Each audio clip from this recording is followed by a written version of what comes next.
المال مساء القرارات اللي ممكن تغير حياة إنسان بلحظة.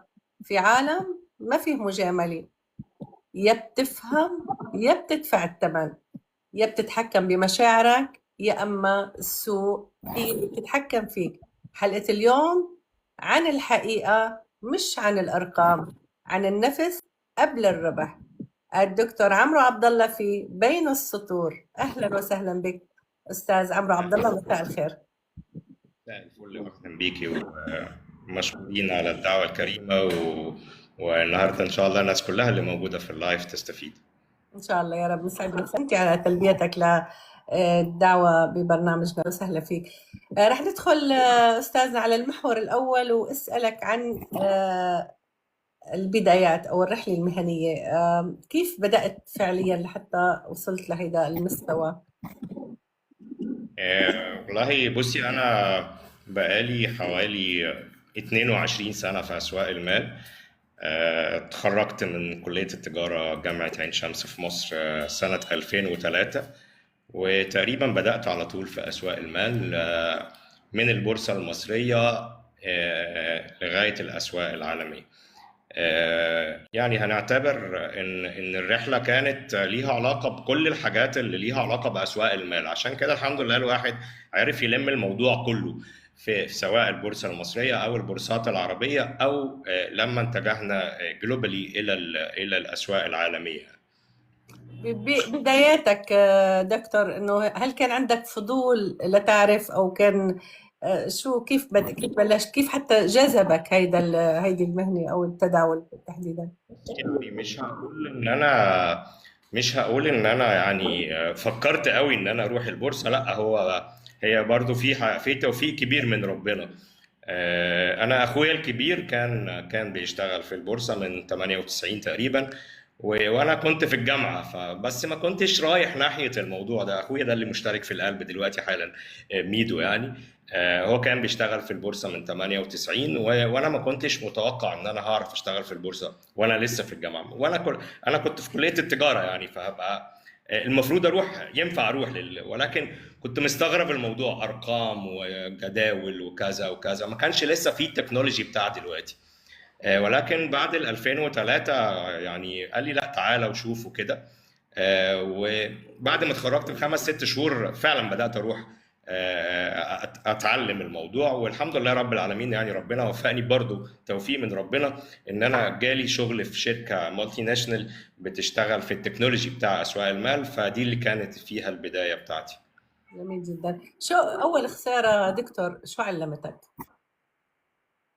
الحياة كلها خسائر وكلها بتعلم، يعني الحمد لله رب العالمين.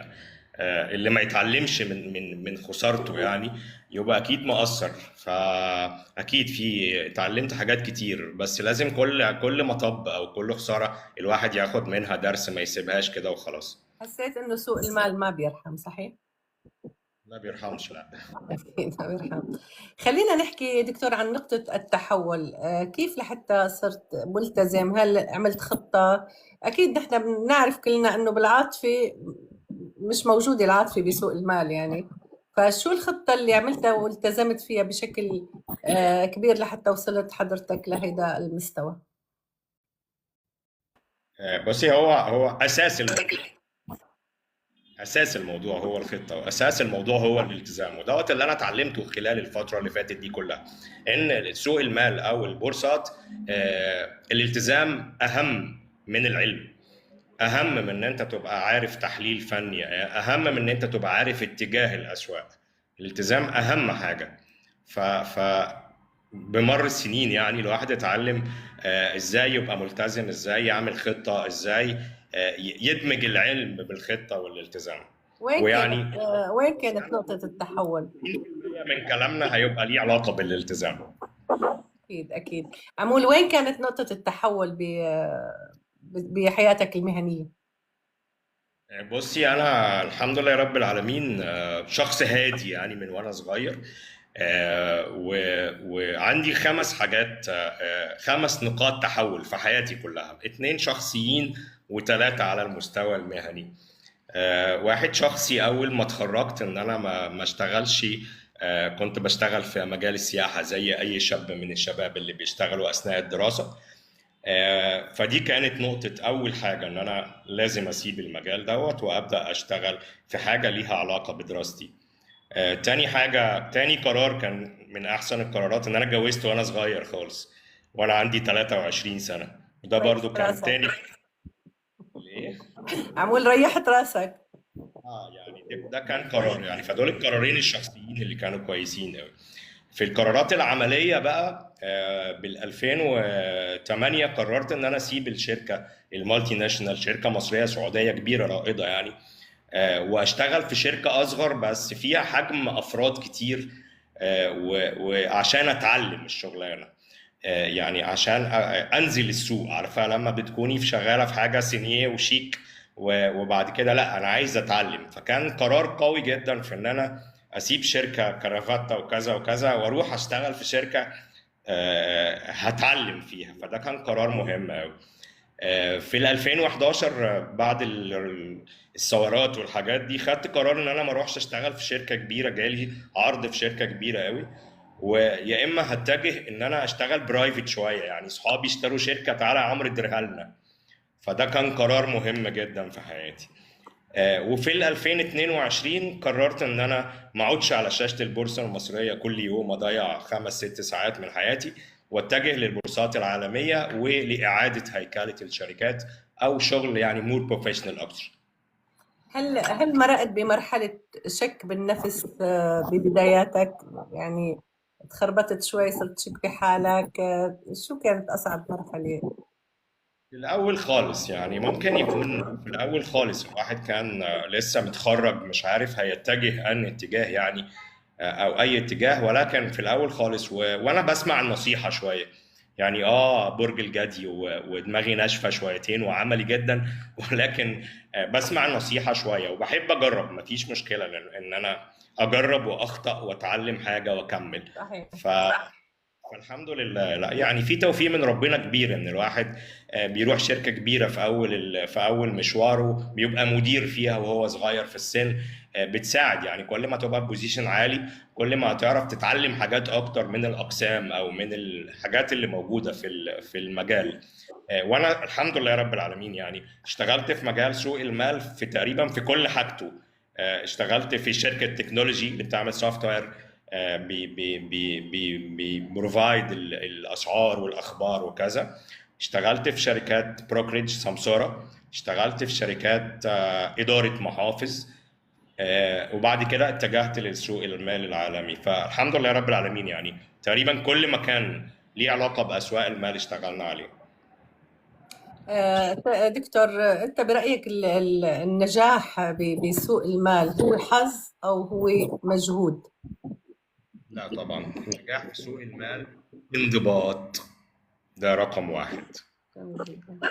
وبعد الانضباط هو العلم، ازاي انت تتعلم. وعشان ما يعني انا بهتم جدا بالمبتدئين، فمش هتحتاج ان انت تتعلم سنين عشان تشتغل في اسواق المال او عشان تشتري اسهم او عملات او معادن او كذا.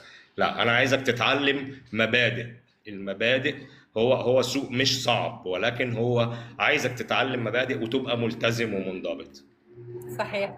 شو الفرق بين أكيد دكتور مثلك وبين حدا بعده مبلش جديد؟ شو بتعطيه نصيحة أو شو بتقول له إنه لازم تخطي خطوة 1 2 3، يعني تعطيه تعلمه كيف يبلش؟ موضوع سيكولوجي بحت. موضوع سيكولوجي، يعني انت لازم تعمل خطة، تحط لنفسك استراتيجي، وتتعلم مبادئ وتبدأ تشتغل عليها. بس السيطرة على النفس والسيكولوجي هو أهم حاجة في الموضوع. يعني أنت تسيطر على نفسك وتبدأ تشتغل في مفيش طمع، مفيش خوف، وده هنجيله في الكلام إن شاء الله يعني، وإحنا في بقية الحلقة. فأهم حاجة تعمل خطة لنفسك وتلتزم بيها. بتعرف تعمل خطة لنفسك وتلتزم بيها في أي حاجة في حياتك، مش لازم بس في سوق المال، هتعرف تنجح في سوق المال. يعني وصفة النجاح من عند الدكتور عمر الصبر والتعلم والوقت، هيك فينا نعطيهم طبعا. وصفة نجاح. طبعا بدي ارحب بكل اللي انضموا لنا ببرنامج بين السطور، ولقائنا مستمر مع الدكتور عمرو عبد الله. رح ندخل على المحور الثاني وهو اسرار السوق. خلينا نرحب فيكم كمان مرة ثانية دكتور. تمام عندك الوضع؟ تمام. تمام، رح ندخل على المحور الثاني وهو اسرار السوق. وسؤالي لك، هل السوق ذكي ام عشوائي؟ السوق ايه؟ ذكي ام عشوائي؟ لا، السوق ذكي طبعا، ما فيش عشوائيه. يعني احنا بنشتغل في فلوس، فالفلوس دي احنا تعبنا فيها، او المستثمر اللي عايز يستثمر هيبقى تعب فيها، فهو ما يعني لازم يبقى بيحافظ على الفلوس اللي هو بيستثمرها، فلازم يبقى عنده ذكاء. ولكن الأهم من الذكاء الوقت والالتزام. الأهم من الذكاء، يعني لو واحد ملتزم وواحد ذكي، الملتزم هو اللي هيكسب. هلا ممكن يكون مزيج من الاثنين، ولكن الفوضى هون ممنوعة، الفوضى بسوق المال، صحيح؟ ممنوعة خالص. طيب. ما بتعرفش.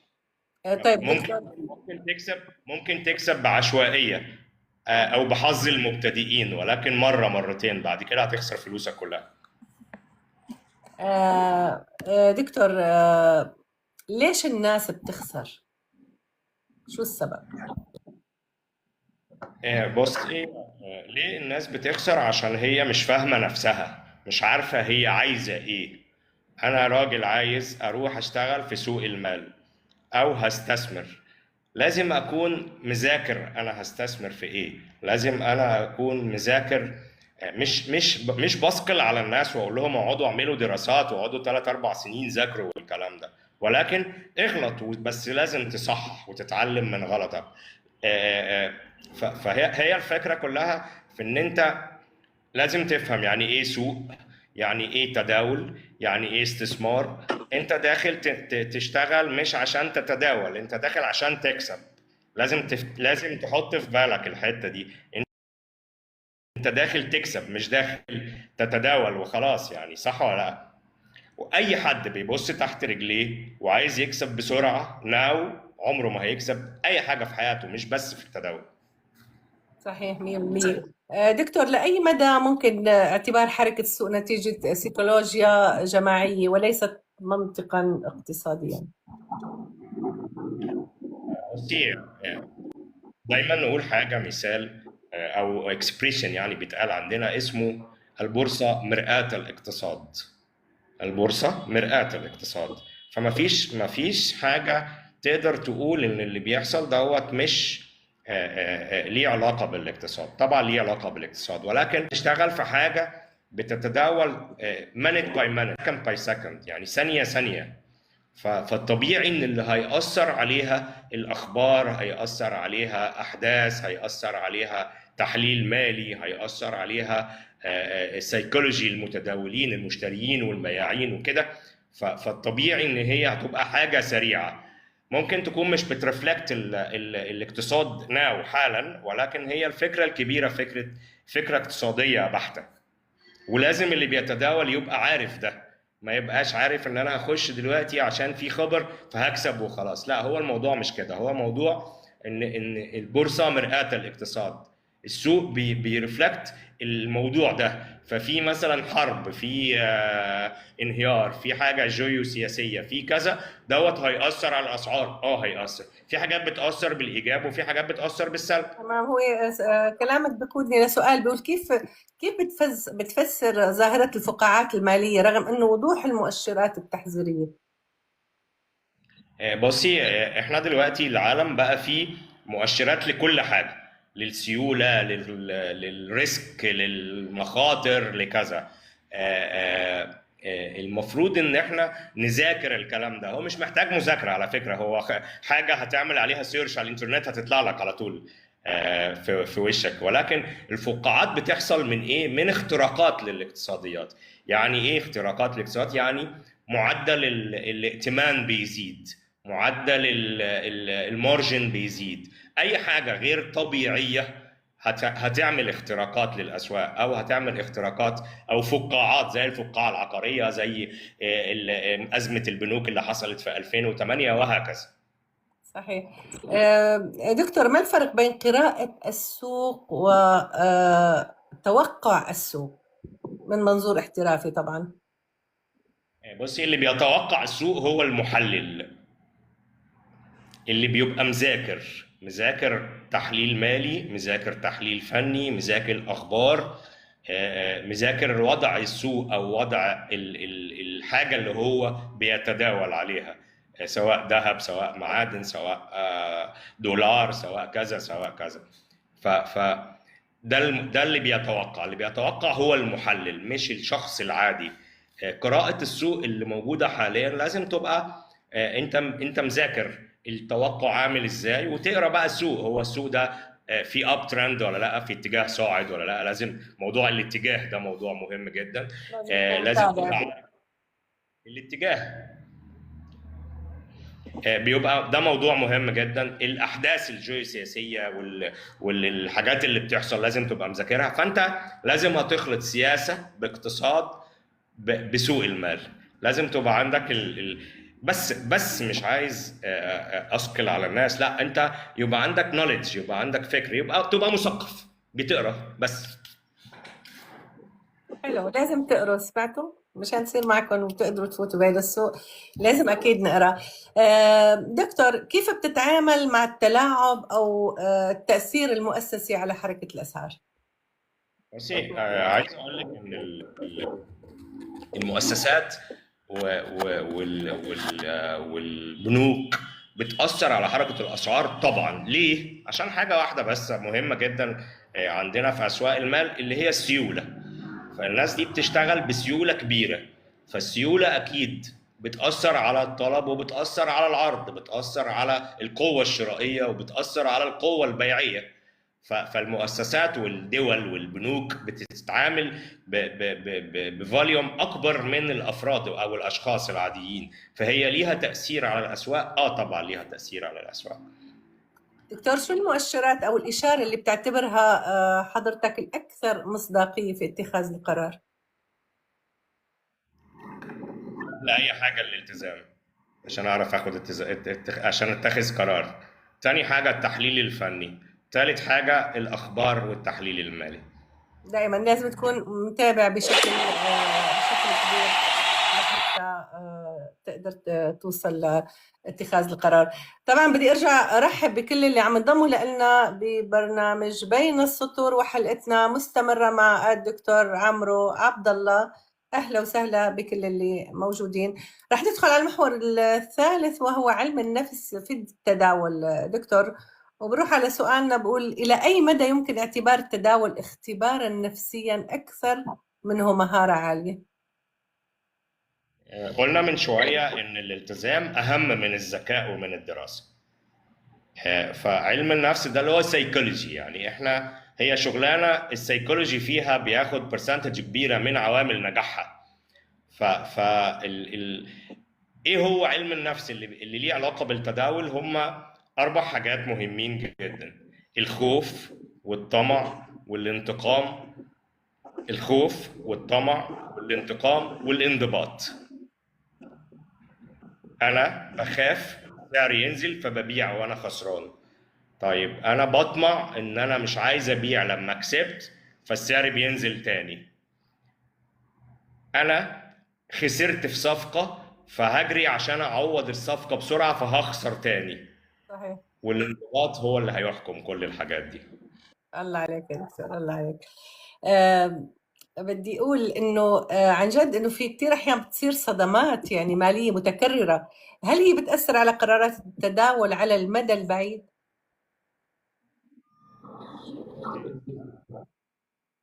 ممكن تاني السؤال؟ عمول أحيان في صدمات مالية، بتصير صدمات مالية متكررة على الشخص.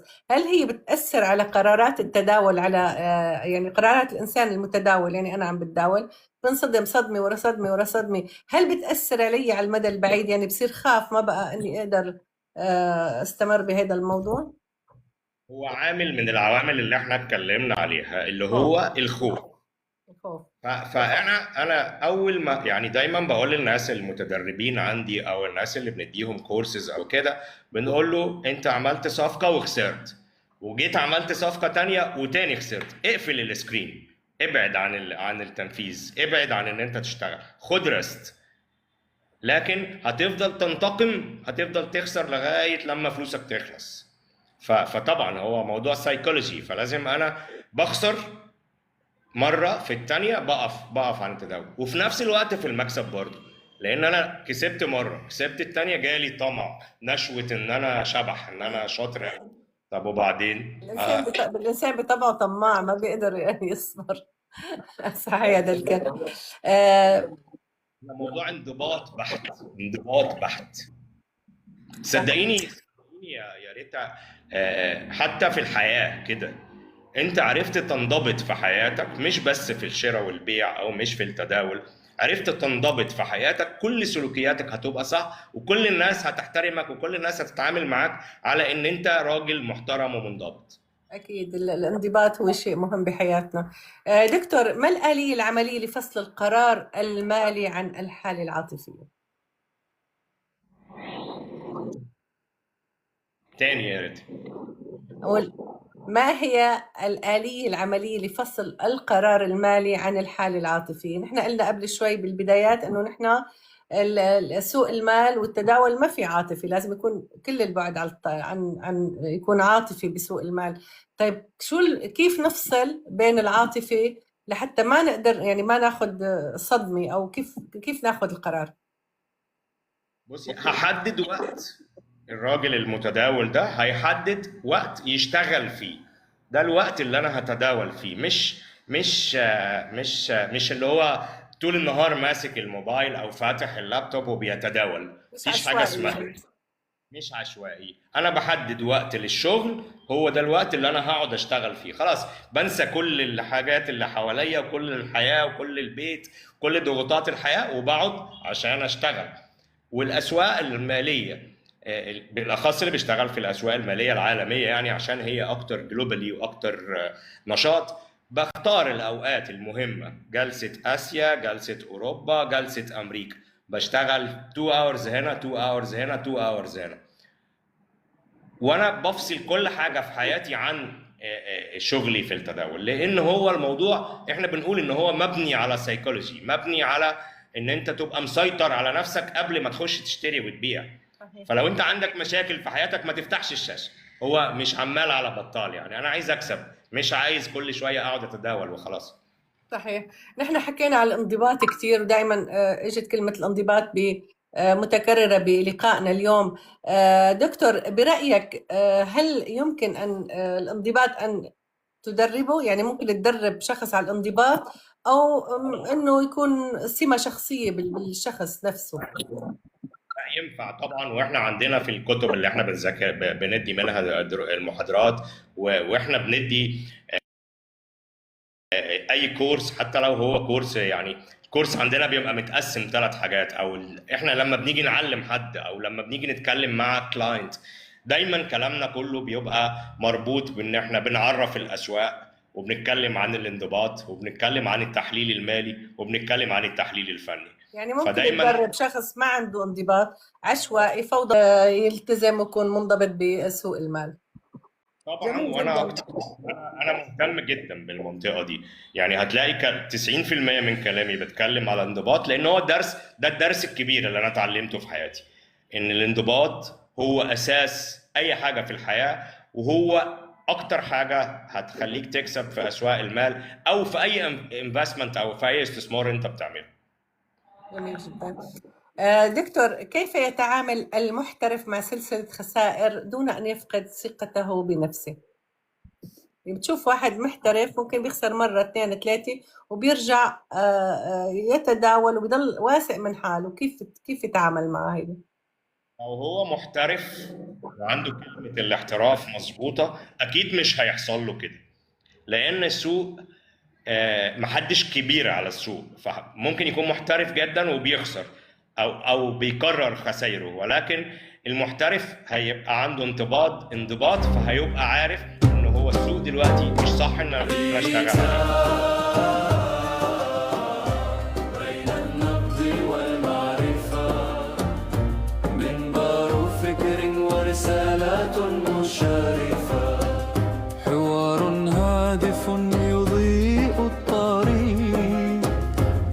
يجمع الأرواح بصوت عميق. كتاب بين النبض والمعرفة، منبر فكر ورسالات مشرفة. كل سبت وثلاثاء موعد ولقاء، تتفتح الآفاق ويبنى الرجاء، مع ضيوف من شتى الميادين يكتب المعنى